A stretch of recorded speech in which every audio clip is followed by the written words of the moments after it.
Alrighty, guys, welcome back. Earlier, we were discussing the Big Ten and the SEC with the college football playoff, and now we're going to be talking about the latest on FSU and the ACC. But before we do that, I just wanted to remind you guys to like and follow the show. We get a number of questions from viewers that come in during the show, so to ensure that your question gets read on the air, I ask that you use the tips and donation link with your question. That link is streamelements.com/gsmcsportsnetwork./tip. This puts your question at the top of the list so that I can see it, and it also just really helps the show.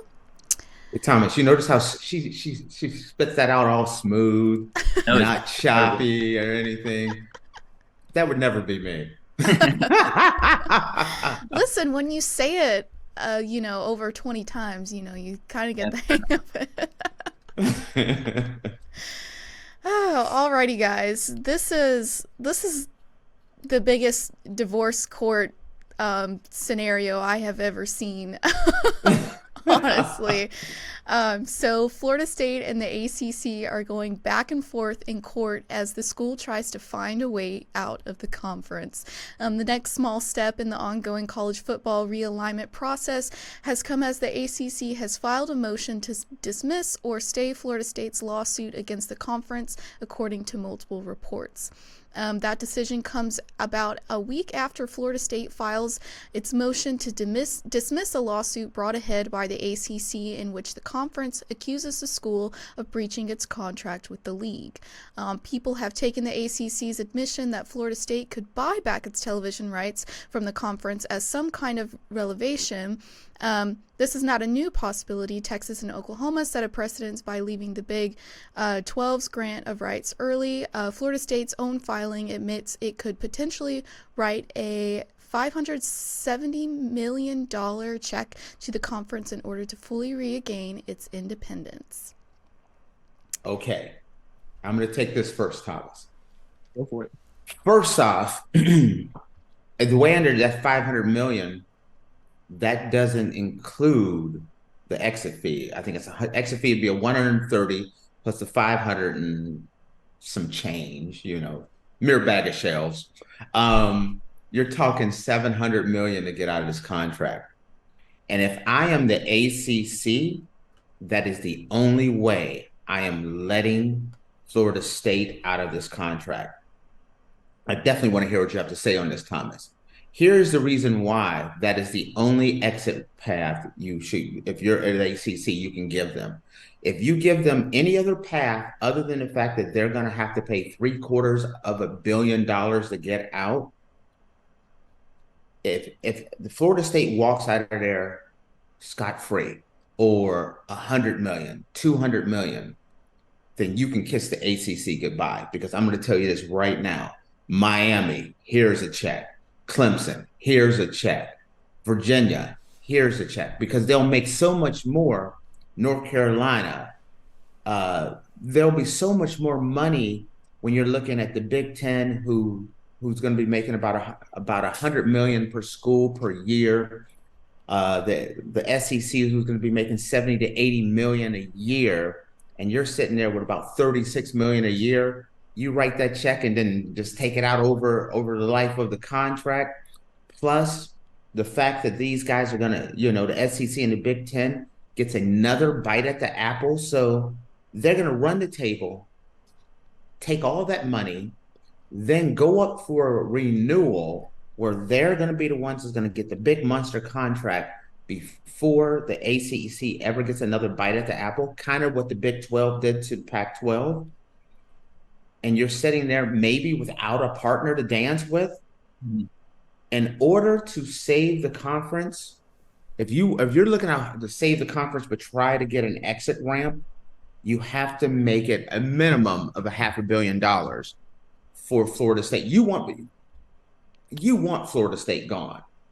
You just want to get your pound of flesh before they go, because if not, you open up the floodgates. Go ahead. Absolutely. I think when you talk about college football, and especially in this conference realignment world, if there's enough people with enough money that want to do something at a school, they're going to make it happen, right? So in whether it's Texas or Oklahoma, they wanted so badly to get out of the Big 12 that at a certain point, the Big 12 had to, meet them halfway and kick them to the curb kind of.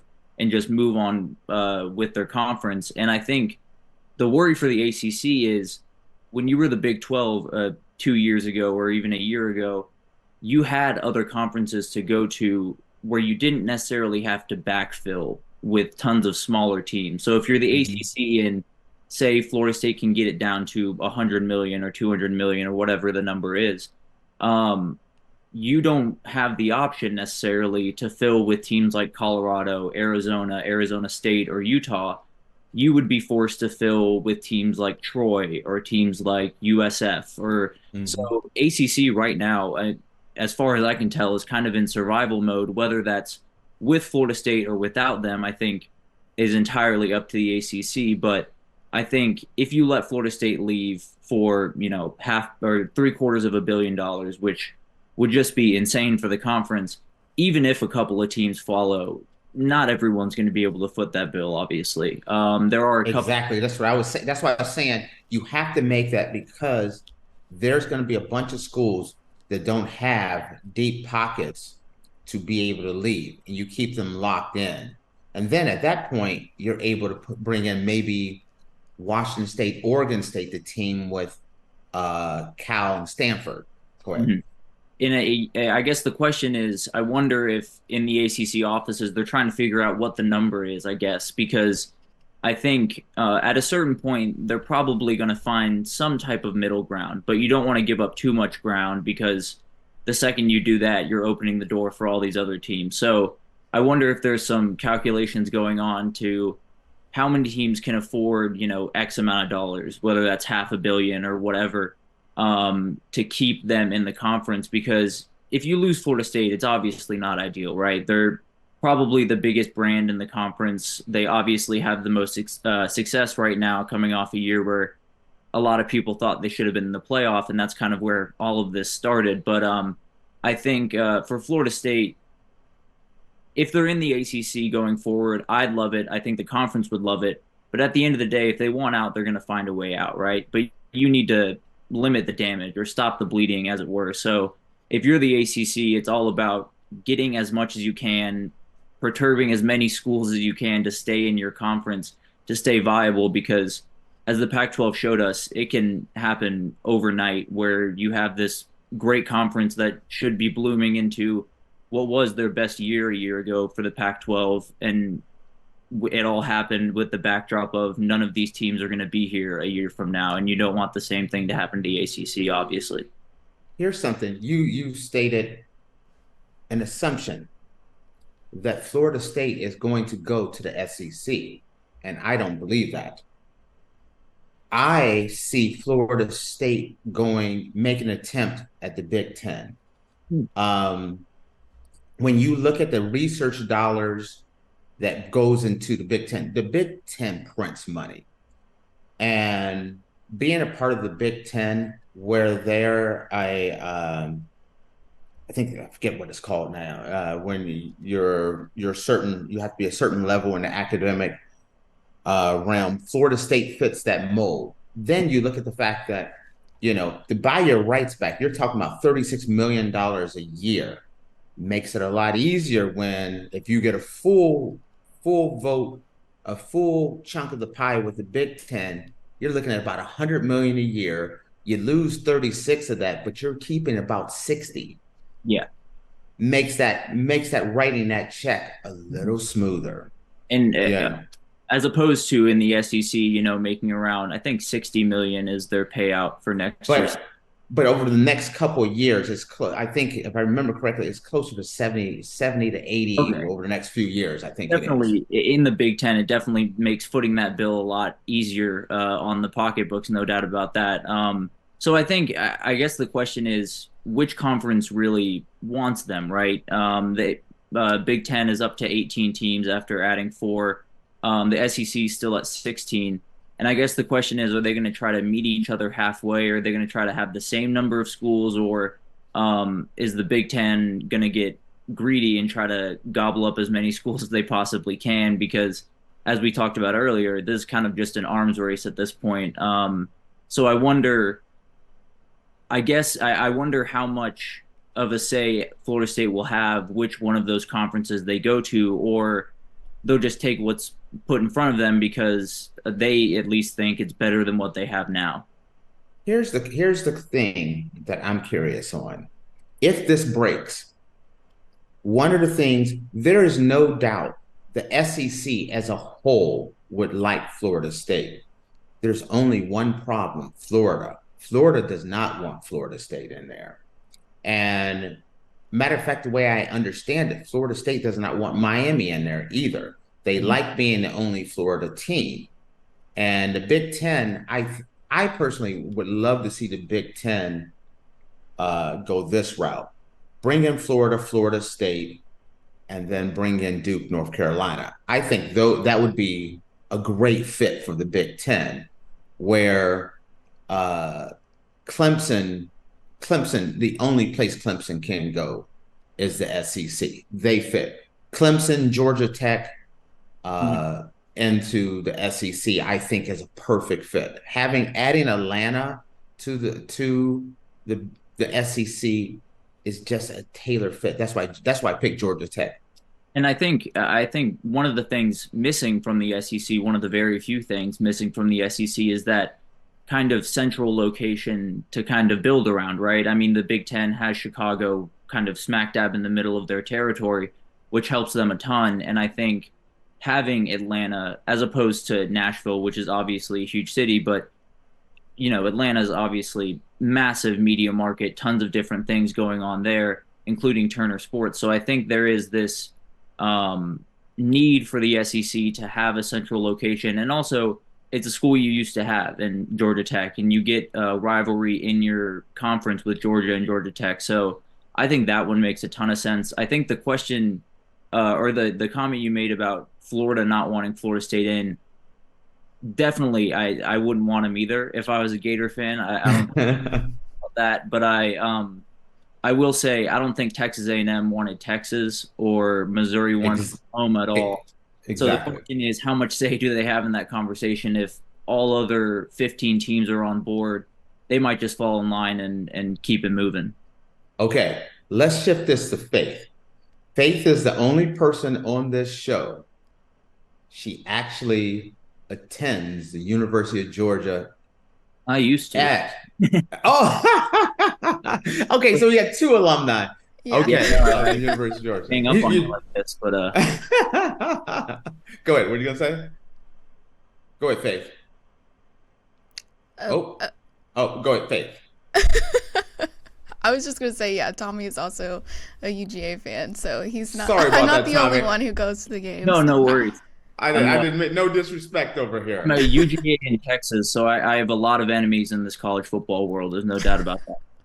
See, I'm a University of Akron grad, so I mean, I'm as clean as it get. I'm a Mid American Conference. We don't even have a vote. They don't have dog.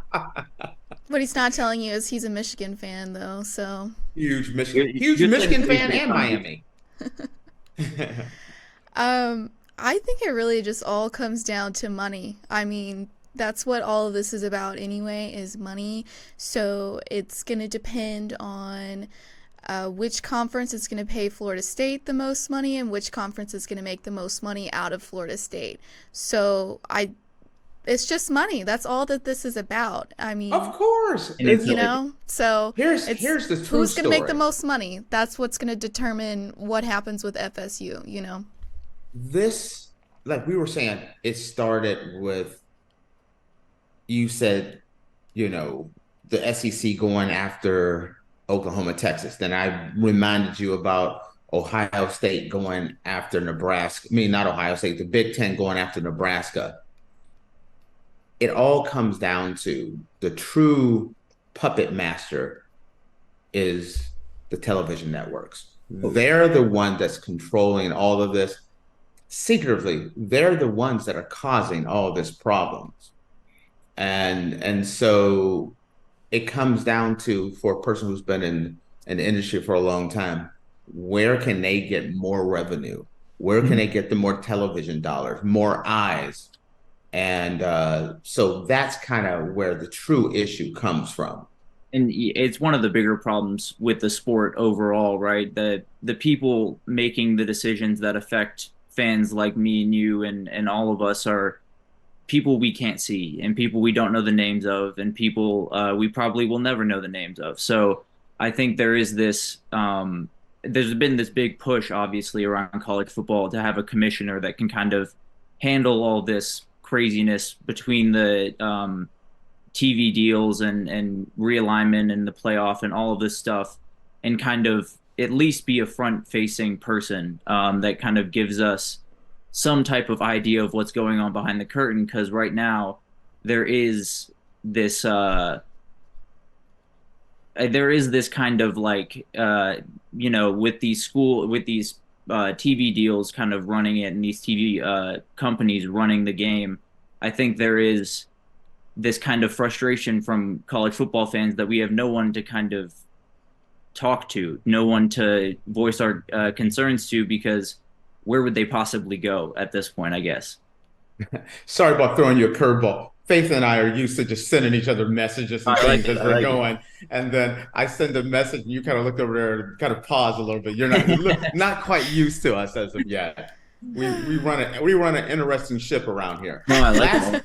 last question for you before we wrap things up, not trying to have takes Faith's job either, is with everything going on, think about the last segment, think about this segment. And then think about everything I'm hearing. Notre Dame is still like, we don't need a conference. I don't understand it. It Is there, doesn't. am I missing something? No, I don't think so. At least it doesn't make much sense to me. I always thought that at some point Notre Dame would pull the trigger and join the Big Ten and be in that conference, because they've been playing a number of different sports in that conference for some time. So I think it's an interesting thing, because when all of this stuff started to come out and the SEC and the Big Ten started to demand more from the playoff, and the ACC started to look like it was on teetering, there was this thought in me that was like, okay, maybe we finally have Notre Dame on board to be, part of a conference and be not this independent team anymore. And if they want to hold pat, they're more than welcome to, I guess. But I'm not sure it's in the best interest for the team or the program. But more power to them Even if they want to be unique, I guess. even in some of these proposals, they're saying four automatic bids for the Big Ten, four automatic bids for the SEC, two bids for the Big 12, maybe one for the ACC. Okay, that leaves one spot open for everyone else, and Notre Dame's like, we're not worried. I guess We're they may Notre they're going Dame. to be that team every single year, but I wouldn't be so confident with everything changing the way it is and so many different teams popping up. I think the Big 12 is going to be a really, really viable conference that has a ton of really good teams across it. And then if you're Notre Dame, you're going to have to fight for a spot with all of those teams combined with maybe some group of five teams that go undefeated or anything like that. So Notre Dame is slowly making the path to the playoff and the path to a national championship a little bit thinner as the days go on, it seems. I feel like Notre Dame is that guy. He his wife works at a company, and the wife was like, "Oh, that's my house husband. No, I mean my work husband. No big deal." And it's like, "Oh, go out to dinner. No big deal. We're not worried." And next thing he looks around, and wifey is gone. He's by himself. He's sitting in the kitchen crying because he's gone. That's the way I feel like Notre Dame is. Notre Dame is like watching all this stuff, and they're like, "Oh, no big deal. We don't need a conference." And I feel like Notre Dame's gonna look around one day and be like, "Oh crap, we needed a conference." I tend to believe the same thing. I think if they were to get into the Big Ten right now and you had those four auto bids, they could very easily be one of those teams that get those four auto bids. And even if they're not, you beat one or two of those teams during the regular season. Even if you go, 9-3 or whatever the record would be, you could find your way in. But if you're out of every conference, you essentially have to go 11-1 or 12-0 to give yourself even a shot. And I just think at some point they'll make the decision to go to the Big Ten, but right now they seem to be as stubborn as Notre Dame usually is about this type of thing. Yeah, it's crazy because I'm serious. I truly do look like they're going to look around and find out, like, whoa, we used to be Notre Dame. Now we're going to the wayside like Army, who used to be a major powerhouse in Princeton. Nobody thinks about Princeton and Army as powerhouses anymore. It's going to be Army, Princeton, and oh, remember Notre Dame? Oh yeah, I remember them back when great grandpa used to root for them. I think Yeah. they think their brand is going to hold enough weight, but at the end of the day, if they don't have the dollar figure next to that brand, it's going to be a little bit tougher. The minute they turn around one of these years, they're going to turn around and CBS or NBC or whomever is going to decide, you know what? We want to get in on this Big Ten SEC. The second NBC puts a plug on Notre Dame, they're in trouble. Cancel Christmas. Yeah. Cancel Christmas. Alrighty. Well, Tommy, we want to thank you so much for being on our show. Your show's right after ours, isn't it? It is. Yeah, so you guys make sure you tune in to Tommy's show after our show. But thank you so much for joining us. We had a great time with you. But we're going to take a quick break, guys. And when we come back, we're going to be talking about our dating horror stories. Thank you, man.